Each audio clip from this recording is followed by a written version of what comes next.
मित्रांनो, ज्योतिषशास्त्र हे विज्ञान आहे की थोतांड आहे, ह्या विषयावर आपण आज चर्चा करतोय. आज आपला हा दुसरा भाग आहे. त्याबरोबर मी तुम्हाला एक गोष्टसुद्धा सांगणार आहे, एक थरारक भयानक गोष्ट.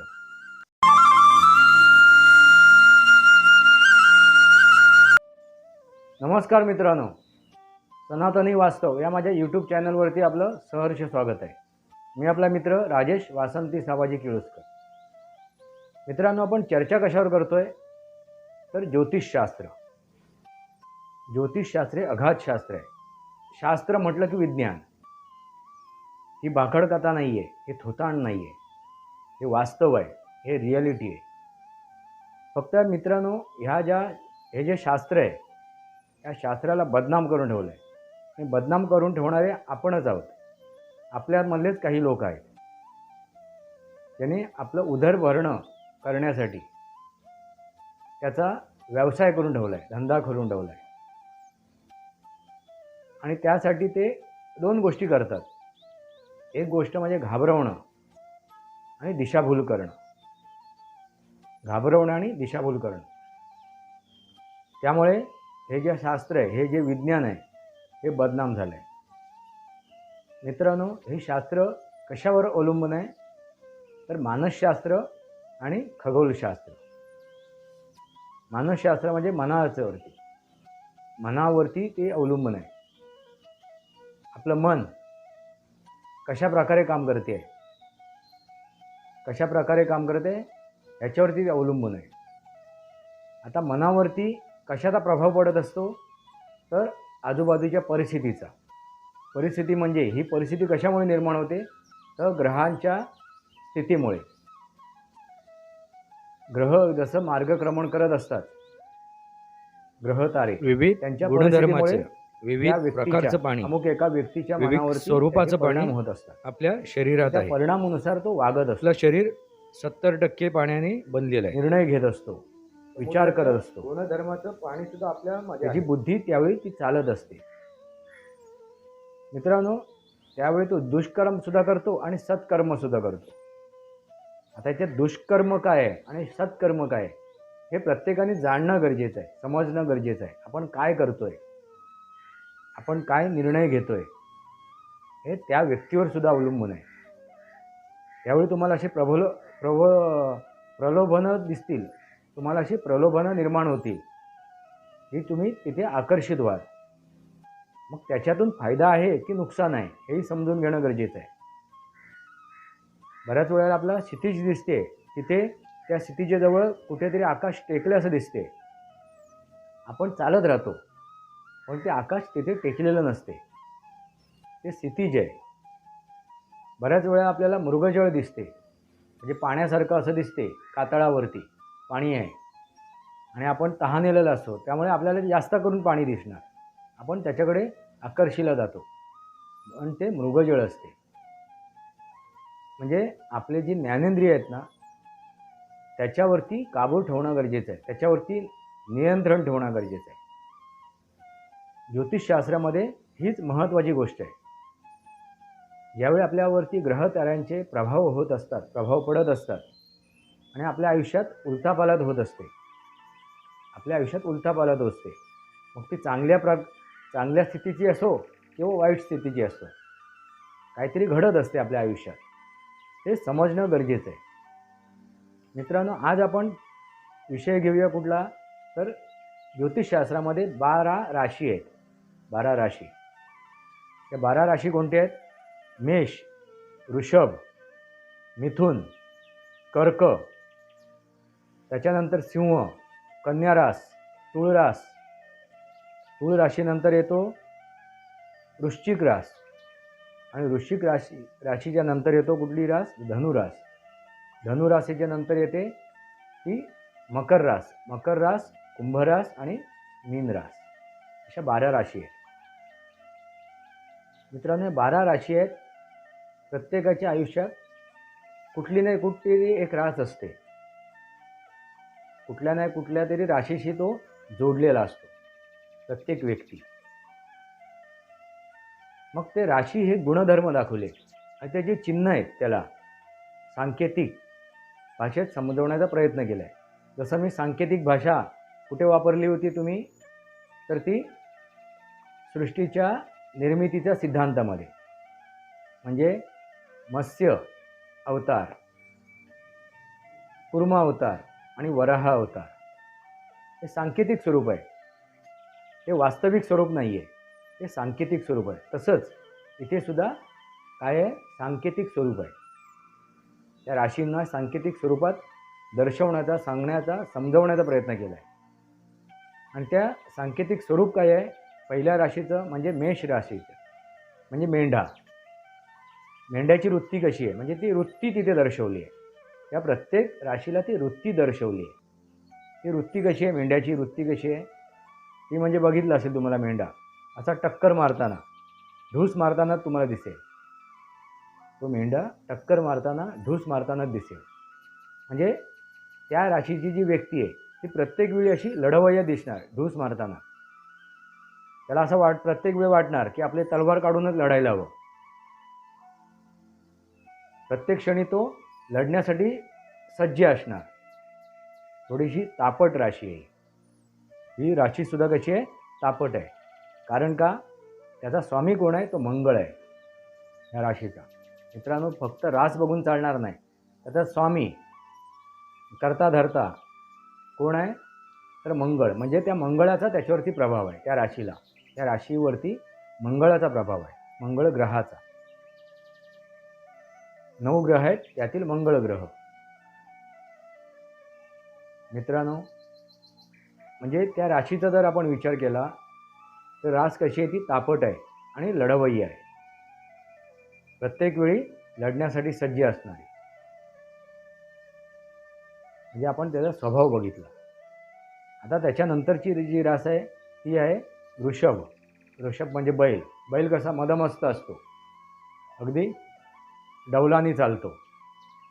कधी तुम्ही बैलाला बघितलं तर कसा एकदम डौलानी चालतोय, आकर्षित दिसतो, दिसायला सुंदर दिसतो बैल, आणि असे डौलानी चालतो. त्याला कधीही तुम्ही बघितलं तर. तशी जी रास आहे, मदमस्त डौलानी चालणारी. म्हणून त्या राशीचा जर एखादी व्यक्ती बघितली तर तुम्ही, तर ती अगदी छान चौकीत राहणार. अगदी छान चौकीत, नवीन कपडे, अगदी सेंट बिंट मारून, अगदी बाजारात जायचं म्हटलं तरी तो परफ्यूम मारून जाणार, सेंट मारून जाणार. मित्रांनो, लक्षात आलं का, ह्या राशीचा जो स्वामी आहे तो आहे शुक्र. शुक्र म्हणजे कसा, म्हणजे असाच असतो. शुक्र म्हणजे असा, नियंत्रण करते. छान चौकी. जसं बहिणाबाई छंदी. चौधरींच्या कवितामधला. मित्रांनो, लक्षात आलं का, छंद जोपासणारा, आकर्षण निर्माण करणारा. ते जे व्यक्ती आहे, स्त्री किंवा पुरुष असो, तो असा आकर्षितच दिसणार तुम्हाला. कारण त्याची राहणीमान तसंच असते. त्याचं राहणीमान, त्याचे विचार तशीच, जशी त्याचा विचार असतो तसंच त्याच्यामध्ये त्याच्या शरीरामध्ये परिवर्तन येत असते. म्हणजे त्याचं शरीर घडत असते. आपले वैचारिक जी पातळी आहे ना, त्यानुसारच त्याचं शरीर तुझा त्याप्रमाणे घडत असे, दिसत असते. म्हणून तो डौलवान दिसतो. त्याची चाल, त्याचं बोलणं, त्याचं वागणं असं डौलवान. तो बाजारात जरी जात असेल तर सेंट मारून जाणार, अगदी लग्नाला जाईल तसं जाणार, एखाद्या कार्यक्रमाला जाणार आहे, चांगल्या कार्यक्रमाला जाणार आहे, अशा प्रकारे तयारी करून तो अगदी बाजारात तसाच जात होतो. अगदी शेजारच्याकडे जायचं असेल तरी तो तसाच जाणार. मित्रांनो, कारण त्या राशीवरती कोणाचा प्रभाव आहे, शुक्राचा. आणि त्याला चिन्ह कुठलं आहे, तर बैल. मित्रांनो, त्याच्या पुढची रास कुठली आहे, ते मिथुन. मिथुन राशीचं चिन्ह कुठलं आहे, तर एक पुरुष आणि स्त्री. म्हणून बघा, ह्या राशीची जी व्यक्ती आहे किंवा व्यक्तिमत्व आहे या राशीचं, ते कसं आहे, अर्धा पुरुष आणि अर्धी स्त्री. थोडासा पुरुषी भावच असणार त्याच्यात. बऱ्याच वेळा तो पुरुषी भावानेच वागणार आणि बऱ्याच वेळा तो स्त्री भावाने वागणार. म्हणजे पुरुषी भावसुद्धा आणि स्त्री भावसुद्धा. दुसऱ्यांची मस्करी करणारा, चेष्टा करणारा, पण स्वतःची मस्करी सहन न होणारा. दुसऱ्याची मस्करी का करू शकतो तो? कारण पुरुषी भाव आहे. आणि स्वतःची मस्करी सहन का होत नाही? कारण स्त्री भाव आहे. कारण ते चिन्ह आहे पुरुष आणि स्त्रीचं, त्याला चिन्ह दिलेलं आहे. त्यामुळे ती व्यक्ती तशी वागत असते. आणि ह्या राशीचा जो स्वामी आहे तो बुध आहे. ही थोडीशी बुद्धिवान आहे. ही जी रास आहे बुद्धिवान आहे. फक्त त्या बुद्धीचा वापर किती करते, काय करते, ते फक्त पडताळणे गरजेचं आहे. बुध रास, बुध हा त्याचा स्वामी आहे. म्हणजे ह्या राशी त्या ग्रहाचा ह्या राशीवरती प्रभाव पडतो. मित्रांनो, लक्षात आलं का? आपण ह्या 3 राशी जाणून घेतल्या आणि त्यांचे स्वामीही जाणून घेतले. म्हणजे त्या राशीवरती त्या ग्रहांचा परिणाम होत असतो. म्हणजे ज्यावेळी ते जन्माला येतात, म्हणजे ज्यावेळी ती मेष राशीचा तो जातक आहे, ती व्यक्ती आहे, मग स्त्री असो पुरुष असो, तो ज्यावेळी त्या क्षणी जन्माला येतो त्यावेळी त्याच्यावरती मंगळाचा प्रभाव पडलेला असतो. मंगळाचा. म्हणून ती रास आपण त्याला देतो, त्या राशीने आपण त्याला संबोधतो. तसंच ज्यावेळी ऋषभ बैल ह्या राशीचा जे जातक किंवा ती व्यक्ती जन्माला येते, स्त्री असो पुरुष असो, त्यावेळी त्याच्यावरती शुक्राचा प्रभाव पडलेला असतो, शुक्र ग्रहाचा. म्हणून त्याच्या आयुष्यात ज्या काय घटना घडतील त्याच्या मागे शुक्र हा कारक असतो. मग चांगल्या असो घटना किंवा वाईट असो. तसंच मिथुन, त्याच्यावरती बुधाचा. मित्रांनो, लक्षात आलं का? म्हणजे प्रत्येक व्यक्तीवरती कुठल्या ना कुठल्या तरी ग्रहाचा प्रभाव पडत असतो. आता प्रभाव काय आहे? तर त्याच्या ऊर्जा, त्या ग्रहांच्या ऊर्जा ज्या पर्टिक्युलर ऊर्जा आहेत, त्या ऊर्जा त्याच्यावरती काम करत असतात. त्याच्या मस्तिष्कावरती, त्याच्या बुद्धीवरती, त्याच्या मनावरती त्याचा प्रभाव पडत असतो. आणि हा कशामुळे होतो? मनाचा कारक कोण आहे? चंद्र. मनाचा कारक चंद्र आहे. या अगोदर पण आपण त्याच्यावरती चर्चा केली आहे. रक्तदाब हा प्रत्येक व्यक्तीला असतो. जन्माला आल्यापासून मृत्यूपर्यंत प्रत्येक व्यक्तीला रक्तदाब असतो. फक्त तो रक्तदाब वाढला किंवा कमी झाला तर आपण त्याला रोग म्हणतो. याला ब्लड प्रेशर आहे, लो किंवा हाय असं आपण म्हणतो. तो ज्यावेळी मर्यादाच्या बाहेर जातो किंवा मर्यादेपेक्षा कमी होतो त्यावेळी त्याला आपण काय म्हणतो? एखादा रोग म्हणतो, व्याधी म्हणतो. रक्तदाब हा प्रत्येक व्यक्तीला जन्माला आल्यापासून मृत्यूपर्यंत. रक्तदाब नसेल तर रक्तभ्रमण होणार नाही, रक्तसंचार होणार नाही, रक्त प्रवाहित होणार नाही. पण ह्या रक्त ज्यावेळी प्रवाहित असतो त्यावेळी चंद्रची गुरुत्वाकर्षण शक्ती आणि पृथ्वीची केंद्रत्याजिक शक्ती, म्हणजे जरी ते नियंत्रणात असेल, ती व्याधी नसेल त्याला रक्तदाबाची, उच्च रक्तदाब किंवा खालचा रक्तदाब ही जरी व्याधी नसली तरी त्याच्या रक्तदाबावरती परिणाम होत असतात. कसले परिणाम होत असतात? चंद्राच्या गुरुत्वाकर्षण शक्तीचे आणि पृथ्वीच्या केंद्रत्यागी शक्तीचे. उदाहरणार्थ आपण समुद्राची भरती आणि ओहोटी लक्षात घेतलेली आहे. उदाहरणार्थ मित्रांनो, लक्षात आलं का? कारण मनुष्याचं जे रक्त आहे ते कसं आहे? खारट आहे, क्षारयुक्त आहे. मित्रांनो, म्हणून ज्यावेळी त्या रक्तदाबाचा, त्या चंद्राच्या गुरुत्वाकर्षण शक्तीचा आणि पृथ्वीच्या केंद्रत्यागी शक्तीचा सुद्धा प्रभाव होत असतो. म्हणजे इतर ग्रहांचा सुद्धा होतोय, त्याबरोबर चंद्राचा आणि पृथ्वीचा सुद्धा होतोय, त्या ऊर्जेचा. त्यामुळे त्याचं मन जे दोलायमान होईल किंवा मन त्याचं काम करेल, मन नियंत्रणामध्ये नसेल, त्याप्रमाणे तो काम करत असतो. मित्रांनो, लक्षात आलं का? म्हणजे प्रत्येक ग्रह ताऱ्यांचा त्या व्यक्तीवरती परिणाम होत असतो, कमी किंवा जास्त. आपण पुढच्या 3 राशी पुढच्या भागात घेऊ. पण थोडक्यात तुमच्या लक्षात आलंच असेल काय ग्रह ताऱ्यांचा जो प्रभाव होतो त्यामुळे आपल्या बुद्धीवरती, आपल्या मस्तिष्कावरती त्याचा प्रभाव पडत असतो आणि त्यानुसार आपण कर्म करत असतो, चांगलं किंवा वाईट. मित्रांनो, आता आपण गोष्टीकडे वळूया. मी तुम्हाला एक थरारक, भयानक, रहस्यमय गोष्ट सांगतोय. मित्रांनो, ही गोष्ट एका माझ्या श्रोत्याने मला पाठवली आहे. ही गोष्ट एका खेडेगावातली आहे. एके खेडेगावामध्ये एक ऋषाली नावाची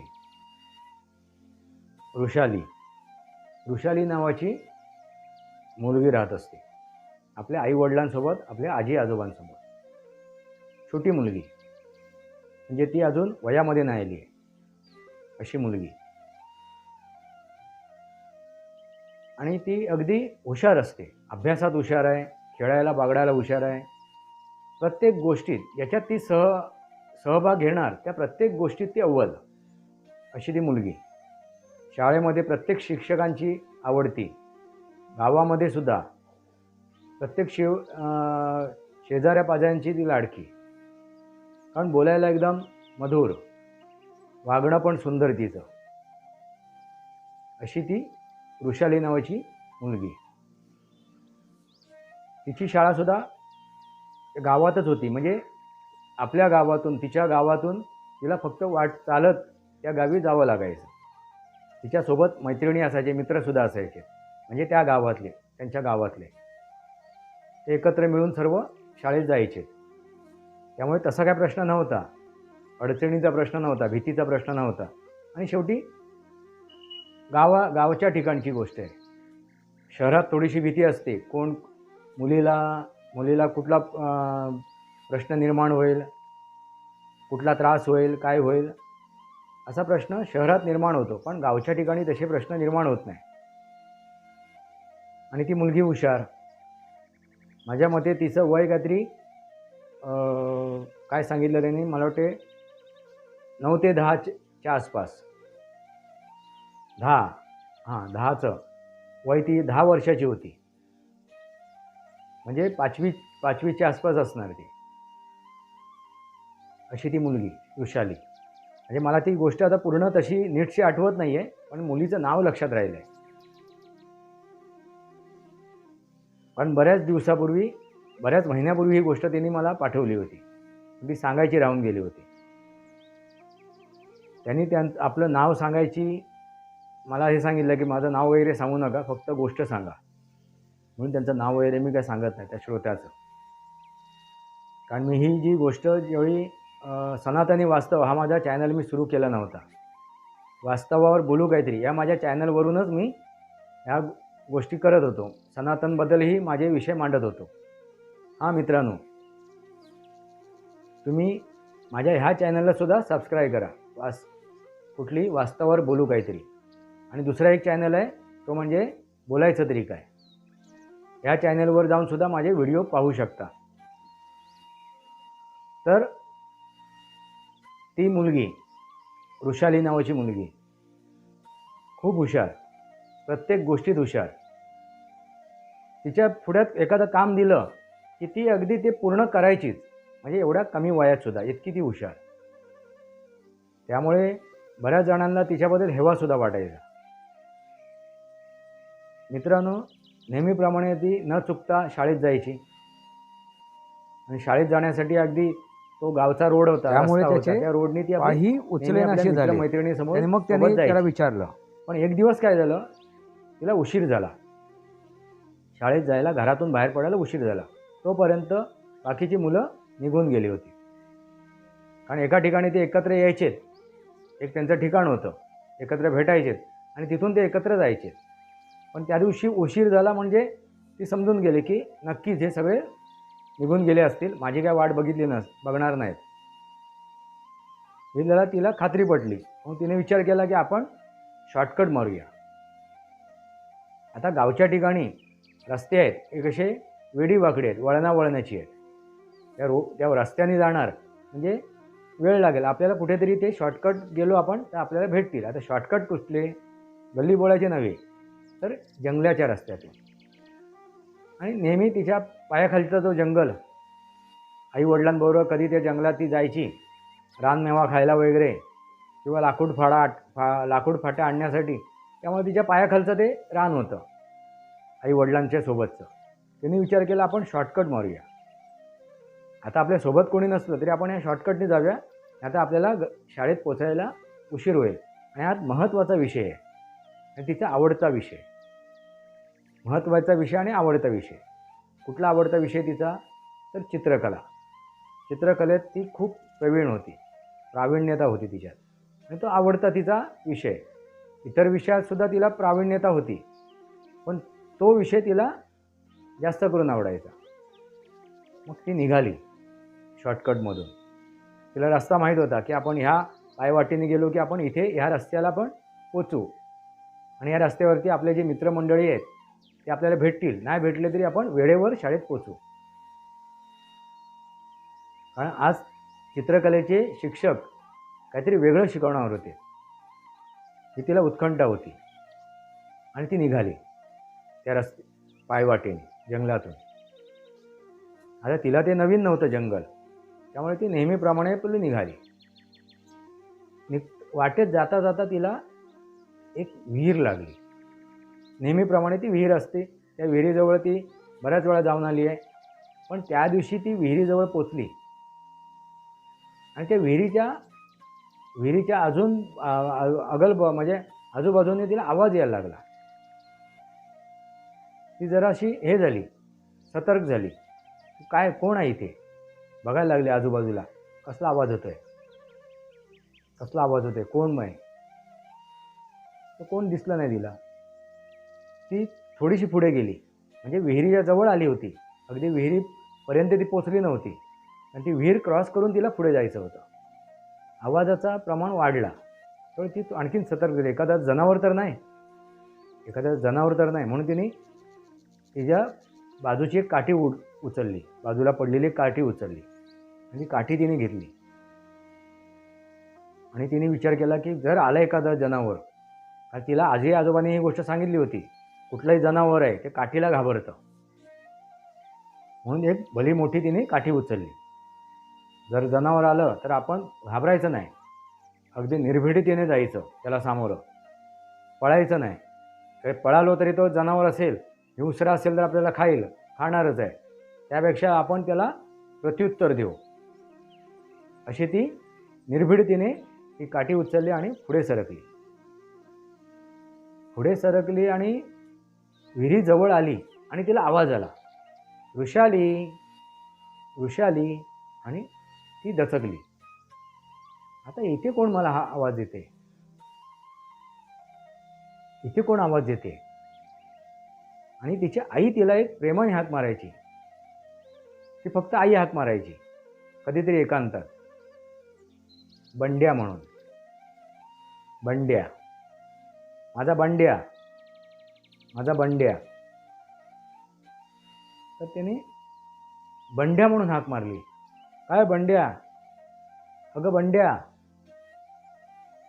ती थोडीच घाबरली, कारण आई तर घरी आहे आणि आईशिवाय ही दुसरं कोण हाक मारत नाही, आणि आई कधीतरी एकांतात ही हाक मारते. त्यामुळे घरातल्यांनाही हे नाव माहिती नाही आहे, बंड्या म्हणून. कारण आईचा एक लाडका भाऊ होता. मित्रांनो, लक्षात आलं का?